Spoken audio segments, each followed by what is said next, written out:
Baik, Assalamualaikum warahmatullahi wabarakatuh. Perkenalkan, nama saya Fahira Alfia Rahma dengan NIM 2311234. Di sini saya akan mengerjakan atau melaksanakan tugas dari mata kuliah aplikasi pembelajaran berbasis teknologi informasi, di mana tugasnya yaitu menjelaskan atau membuat video pembelajaran dari PPT yang sudah kami buat pada pertemuan minggu lalu.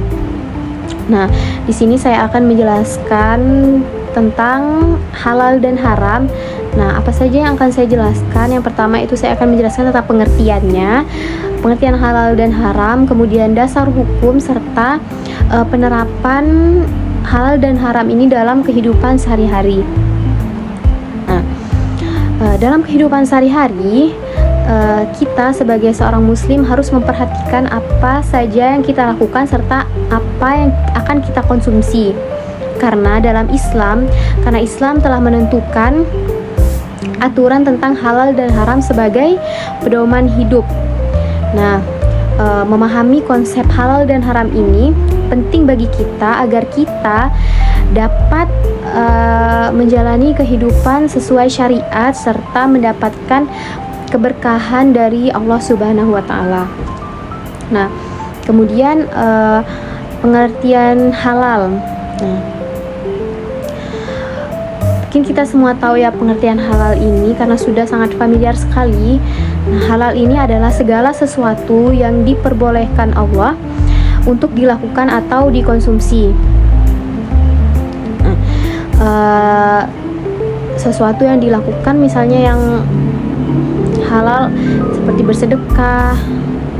Kalau yang dikonsumsi banyak ya, misalnya seperti kita mengkonsumsi ayam atau ikan bukan bangkai. Nah, kemudian haram. Nah, haram adalah segala sesuatu yang dilarang oleh Allah, baik perbuatan atau hal yang kita konsumsi. Nah, jika kita melakukan atau kita mengkonsumsi sesuatu yang haram ini, maka kita akan mendapat dosa dan kita akan mendapatkan kemurkaan Allah. Nah, kemudian yang ketiga yaitu dasar hukum halal dan haram. Nah, dalam penerapan halal dan haram ini dalam Islam meliputi 4 ya, seperti yang kita ketahui. Dalil-dalilnya itu ada dari Al-Quran.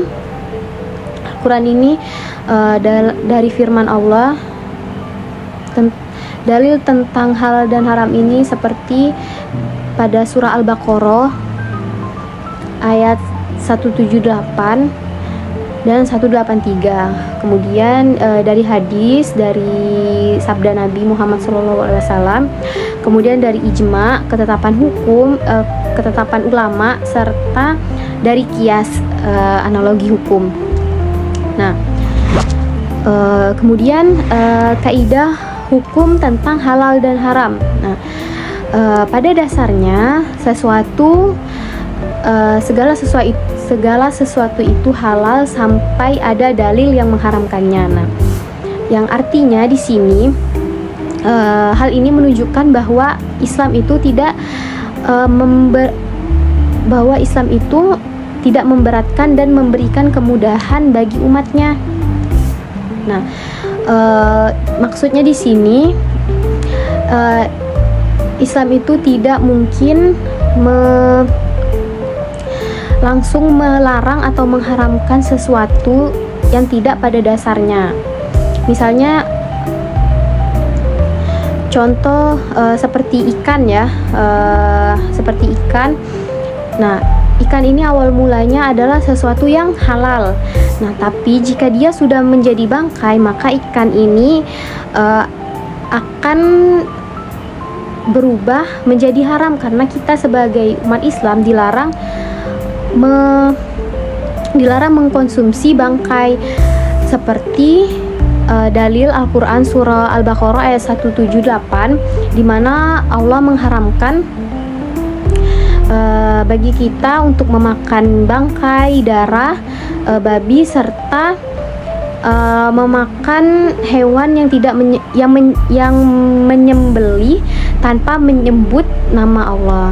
Nah, kemudian kaidah halal dan haram. Yang halal itu jelas dan yang haram itu jelas. Nah, tadi sudah dijelaskan ya. Jadi yang halal itu sudah jelas. Halal adalah segala sesuatu, baik perbuatan maupun sesuatu yang kita konsumsi itu diperbolehkan oleh Allah. Jadi halal, jadi semuanya boleh kita lakukan dan boleh kita konsumsi karena sudah jelas kaidahnya. Nah, sebaliknya dengan haram tadi, haram itu sesuatu yang dilarang oleh Allah, baik dari perbuatan maupun dari makanan atau minuman. Nah, jadi udah jelas ya. Kemudian kaidah darurat. Nah, dalam kondisi darurat ini sesuatu yang haram tadi boleh kita konsumsi dengan syarat yang pertama itu tidak ada pilihan lain. Kemudian hanya untuk kebutuhan mendesak serta tidak berlebihan. Nah, contohnya misalnya seperti ini.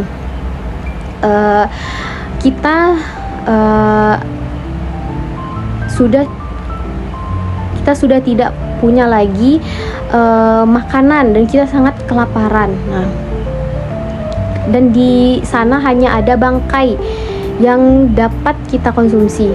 Nah, tadi kan sudah saya jelaskan bahwa bangkai tadi sebenarnya adalah sesuatu yang haram. Tapi karena tidak ada sesuatu makanan yang lain yang dapat kita konsumsi, yang makanan yang halal, maka kita diperbolehkan untuk makan bangkai tadi daripada kita mati kelaparan. Jadi kita diperbolehkan untuk memakan bangkai tadi. Kemudian contoh makanan yang halal, makanan yang baik ya, yang disembelih menggunakan nama Allah, kemudian daging hewan, kemudian buah, sayur, serta tidak mengandung zat berbahaya. Kemudian contoh makanan haram seperti bangkai, darah, daging babi, serta minuman keras. Nah, dampak dari mengkonsumsi makanan halal ini, dampak dari mengkonsumsi halal ini, hati kita menjadi lebih tenang, kemudian ibadah lebih mudah diterima, hidup menjadi berkah, serta tubuh kita menjadi lebih sehat. Kemudian dampak mengkonsumsi haram tadi. Nah, dampaknya sangat negatif sekali ya. Yang pertama itu hati menjadi sangat gelisah karena sudah mengkonsumsi barang yang haram, kemudian mendapat dosa, serta ibadah sulit diterima, serta merusak kesehatan karena mengkonsumsi barang yang haram. Nah, kemudian hikmah ditetapkannya halal dan haram. Hikmahnya menjaga kesehatan, menjaga akhlak, melindungi kehidupan manusia, serta menguji ketaatan kepada Allah. Nah, sikap kita sebagai seorang muslim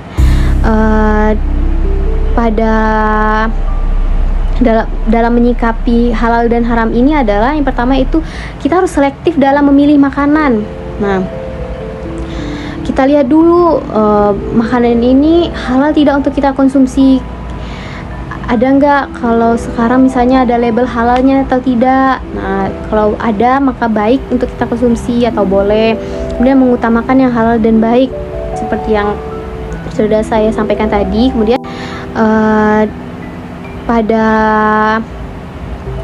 kemudian menjauhi yang haram dan syubhat, dan berhati-hati dalam kehidupan sehari-hari. Jadi dapat disimpulkan tadi bahwa halal adalah sesuatu yang diperbolehkan oleh Allah, dan haram adalah segala sesuatu yang dilarang oleh Allah. Mungkin hanya ini yang dapat saya sampaikan. Lebih dan kurangnya saya mohon maaf. Kepada Allah saya mohon ampun. Wabillahi taufiq wal hidayah. Wassalamualaikum warahmatullahi wabarakatuh.